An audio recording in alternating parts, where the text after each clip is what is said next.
What's up guys? Welcome back to another video. In this one, we're gonna do some long-awaited maintenance that the Z has been needing. I'd be lying if I said I haven't neglected it.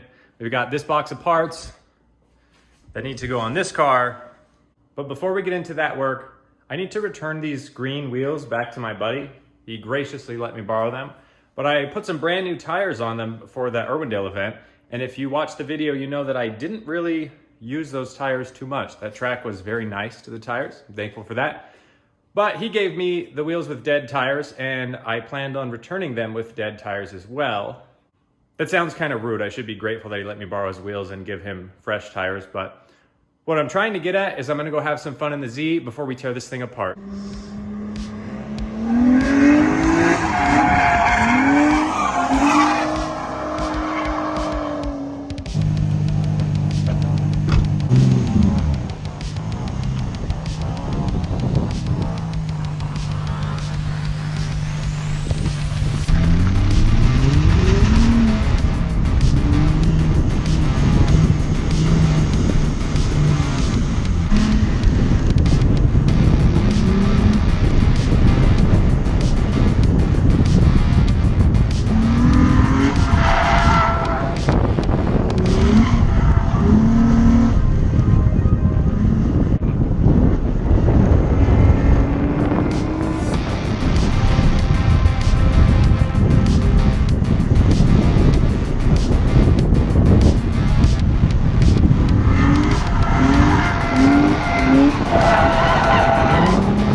I really hope the GoPro got that because that was so cool. A little scary on my end. Honestly, there's a little too much dirt on this street that we're at in Mexico. So you can see there's like a lot of dirt there and a bit there. This one here is the real problematic one. I had come in hot once or twice and I was left foot braking there and it would just push the front end way out. Excuses. At the end of the day, that was so sick. I really hope the GoPro footage turned out sick. Let me know what you guys think in the comments below. Shout out to the camera car, man. You and the Prius did great. Fun. All right, so before we jump into the Z, I gotta do some brakes on the daily because, well, it's the daily. So I will catch you guys when I'm wrapped up here because a quick brake job on a Honda Fit is not that exciting. 2 very boring minutes later. All right, I had some fun. The daily's got some fresh brakes. Let's finally dive into that much needed maintenance on the Z. So, what does it take to maintain a drift car? Granted, this is a pretty basic drift car, right? This video would be completely different if I was talking about a 1,000 horsepower pro car, but when it comes to the basics, drift cars are the hardest on suspension and drivetrain. So things like your transmission, your diff, those don't really need a ton of maintenance. As long as you keep the fluid relatively fresh, you should be okay. Obviously, if you hear crazy noises like my diff exploding, that was not good, but that happened. Some other things to pay attention to are your axles. Notice if like the boots are ripping. Long time ago, I did a video on how to replace an axle boot, really simple stuff. Wheel bearings are very important. And then the suspension, which I've touched on a couple times. The easiest way to kind of check this stuff is obviously a bolt check. And while the wheel's on, you want to do a quick shake test. There's no play in this one. Let's work our way to the other side and I will show you what it's not supposed to look like. So we're here on the driver's side, and if I do the same test, side to side there's a little play, up and down. Hopefully you can see that on camera. That is not good. And obviously the wheel is bolted to the car very firmly. There's no spacers or anything like that. So that is indication that the wheel bearing on this side is going out, which I'll be honest, I've known for a little bit. I just haven't wanted to tackle the job, but that is something we have to dive into today. So that wheel shake test is a real simple thing to do whenever your car's in the air. If you're doing a bolt check, just make sure that there's no play in any of your bushings, ball joints, or in this case, wheel bearings. Now we're at the front of the car. The steering components on a drift car obviously take a lot of abuse as well. The wheels whipping back and forth, that's a bit more than your normal road car would see. So your tie rod ends and ball joints on the spindle see a lot of wear and tear. Again, the easiest way to test it, what do you know, we have some play on the front as well. Again, this is something I was kind of aware of. I noticed it maybe a week or two ago and just haven't had the chance to fix it. We're gonna dive into it now. Let me see if I can get in there and film what is actually going on, because it's the lower ball joint on the spindle itself that has failed, and it's got a little bit of play in it. So this definitely doesn't feel good while driving. You can feel a little bit of play. On top of that, it's gonna wear out the front tires unevenly because there is that additional play. Now, it's not this bad on the road. Once the suspension's loaded and the weight of the car is on it, there's not nearly as much play, but it's definitely still not good. And it's not confidence inspiring behind the wheel. So both of these, the wheel bearing and these ball joints, are kind of an annoying job, but gotta do it. We're gonna dive in and get it taken care of. Okay, so I was able to get the camera in here and you can see that lower ball joint. It's actually on the spindle here. This is on the front of the car. If I wiggle the wheel back and forth, you can see there's play. That movement is definitely not supposed to be there. So, like I said, kind of an annoying job. It involves removing the whole front spindle, and I'm gonna have to press that ball joint out and press a new one back in. I'm not sure if that's something I'm gonna tackle myself. I don't have a press, but I know there are some tools you can do that with. Worst case, I may just take it to a shop and have them press it in and out, but we'll get to that when we get to that. All right, so we've got it all taken apart here. Get a good look at that ball joint. You can see the boot is torn and just how easily it like wiggles around. Definitely not in good shape there. So we've got a little C-clip we have to get off the bottom. And I'm gonna try to get my hands on one of those like ball joint pressing tools that you can do on the car. It's just like a giant C-clamp. If I can get one of those, that will make this job a whole lot easier. Otherwise, I have to take this whole spindle out and bring it to a shop to have them press it out. So I'm gonna try and get my hand on one of those tools and we'll take it from there. Okay, this is kind of hard to film, but we're looking at the bottom of the ball joint that I need to take out.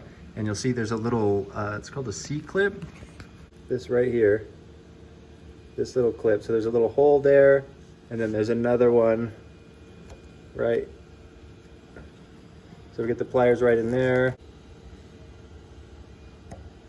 just like that. Having the right tool makes that job way easier. If you're fighting that with like a little screwdriver, it's kind of hard, but so we got the clip off. Now we have to get the ball joint out. Success, thanks to renting two different things at AutoZone. One is the actual ball joint pressing thing, and one is just a set of different adapters. I was able to get the ball joint out. I'll get the camera set up and show you guys how I did it on the other side. I just wanted to make sure I could do it first. Okay, so the first thing you need, obviously, is one of these giant ball joint press things. Then you need to find the right size cup that will fit right over that without getting in the way of the ball joint. There's a little like seat on the knuckle, and then there's the ball joint itself, and they're almost the same diameter, but you need to get a cup that fits on the knuckle and doesn't interfere with the ball joint. That's what this is. And then I learned on the other side I actually have to stack another cup on top of that, and then we've got this little thing that goes on the top. It's got a hole for the top of the ball joint to kind of go out through, and then it's just a matter of balancing this in place and getting this thing over it all. You have to open this guy up about as big as it'll go, and then just coerce this thing into the right spot. It's a little difficult with it on the car. I probably should have jacked the car up a bit higher, but we're making do with what we got here. And once we've got everything secure in the right spot, then it's just a matter of spinning this long threaded thing, which is a 22 millimeter, and you just tighten it down until the ball joint comes out.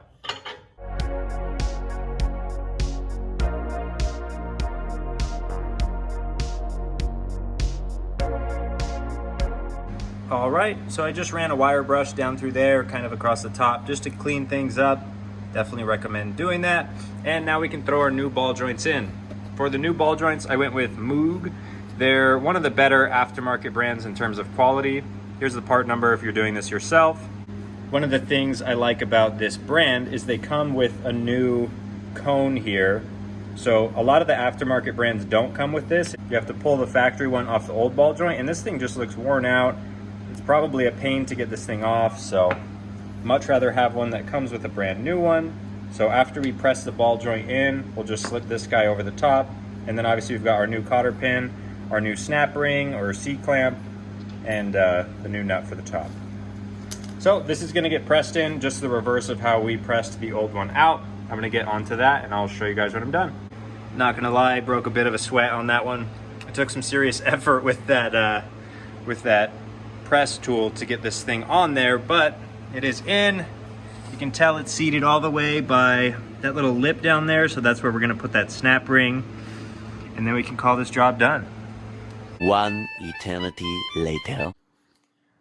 All right, we're back to working on the Z. I don't know where I left off filming last time because it's been a few days and it's been a very hectic week, but I've been having some issues with this ball joint, the new ball joints that I put up front, and I've been racking my brain trying to figure out what's wrong. I finally figured it out. Let me get under here and show you guys what's going on. What was happening is I was tightening the bolt down on the ball joint, finishing the job up, and it still had play in it. Less than the old one, but there was still play. And I was like, that's really weird. This is a brand new ball joint. Everything's tight, everything's secure, it was installed correctly. There should be no play there. So I was looking at it and it looked a lot like this way the old ball joint was moving.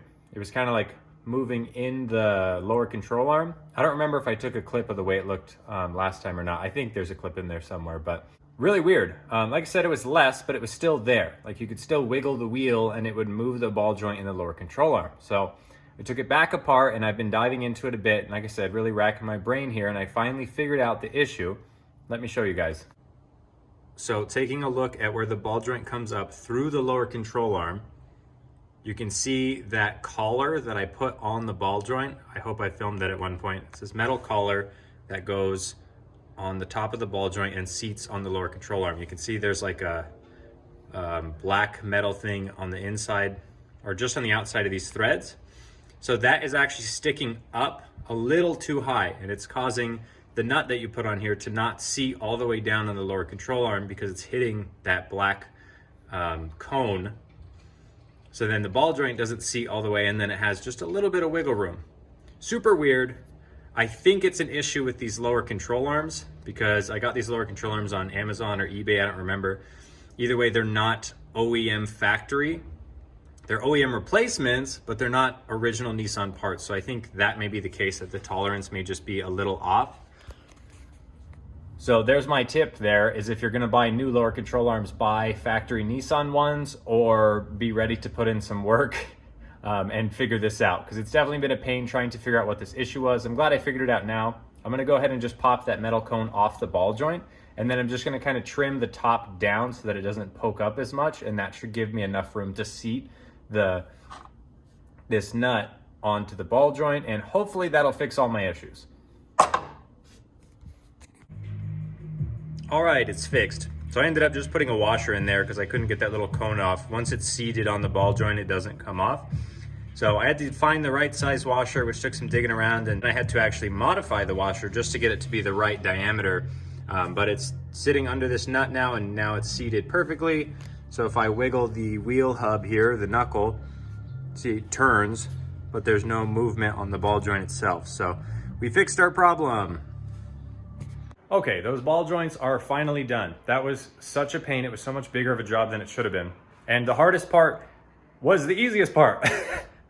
I really thought taking the ball joints out and pressing new ones in was gonna be a total pain, but that tool from AutoZone made it a breeze. It was just a matter of stuff not fitting right, which is kind of a pain, but it is something you run into if you're running different aftermarket brands. Like I said, those lower control arms aren't factory Nissan. So whatever, we got it done. The little washers that I had to kind of finagle with worked just fine. I know I mentioned fixing the rear wheel bearings. That's gonna have to wait for another day, another video, because that's a whole job in itself, taking the rear knuckle completely apart. I'm gonna have to bring those to a shop to have them pressed out, and we'll do that later. I just wanna finish up the front of this car, and the last thing I wanna touch is the brakes. Now, I haven't messed with the brakes on this car since I got it. I just bled them and made sure that they were good, and they've been okay. But I noticed the last track day and just some street driving and stuff, the pads started to make some noise and they don't feel great. So I'm just gonna throw some new pads on. Now, yes, I should do rotors as well, but really I want to upgrade to the big Brembos, the Akibonos that these things came with as an option. So no sense in spending the money on new rotors. I just got some new pads for these ones and they'll work in the meantime. For pads, I'm using these Dynamic Friction Company Active Performance. Basically, they were Rock Auto's like no-name brand performance pads. So I will let you guys know how these hold up. They look pretty legit. Let's get those swapped out. Little tip here, if you are doing brake pads like I am, you can just unbolt the top. It's just these two 14 mils, one on each side. You actually keep half of the caliper on the car. It makes it so much easier because the 21 millimeter bolts that hold these things on are torqued way tighter than these are. So this is pretty easy to snap off, and then the pads just pull right out like that. All right, well, this video kind of took a turn down the wrong lane as soon as I hopped on the struggle bus with those ball joints, but they're done, the brakes are done, and it hopefully still covered some information that's helpful, right? On drift cars, the important things to check are the things that can wear out. Wheel bearings, ball joints, tie rod ends, axles. I still need to fix the axle boot, by the way, but we didn't get to the wheel bearings in the back. I'll probably do that in another video because I was thinking about it and there's actually a lot more I want to do on the back. I really want to get that e-brake working again. It's so annoying having a car without one, not even because of drifting, but just to park. Like if you want to leave your car running and park on any kind of incline, you can't do that. Really annoying. So I got to fix the parking brake, but we'll dive into that into another video. But that's going to be a wrap on this one. To kind of summarize everything, go street drift your car, even if you're just cruising around. Way better to find issues on the street than it is to set everything up, go to the track, pay all the money, get to the track, and then realize, oh dang, I have an issue that I need to fix. And maybe you could fix it at the track, maybe you can't. So I encourage you to street drive your drift car if you can. If it's a crazy race car not registered, I get it. And at that point you should be checking your car pretty often, but I digress. Street drive your car, do a once over / bolt check often. Like you saw me have the car up in the air and kind of shimmy the wheels. That's how I found both of these issues, the ball joints up front and the wheel bearing in the back. I wouldn't have found that if I didn't do that. Granted, the wheel bearing was making a little bit of noise, but either way, that stuff is important to check. So at this point, I'm just rambling. Hopefully you got something out of this video, or at least enjoyed those few clips of me street drifting out in Mexico. If you did, give this video a thumbs up, and as always, I will catch you guys in the next one.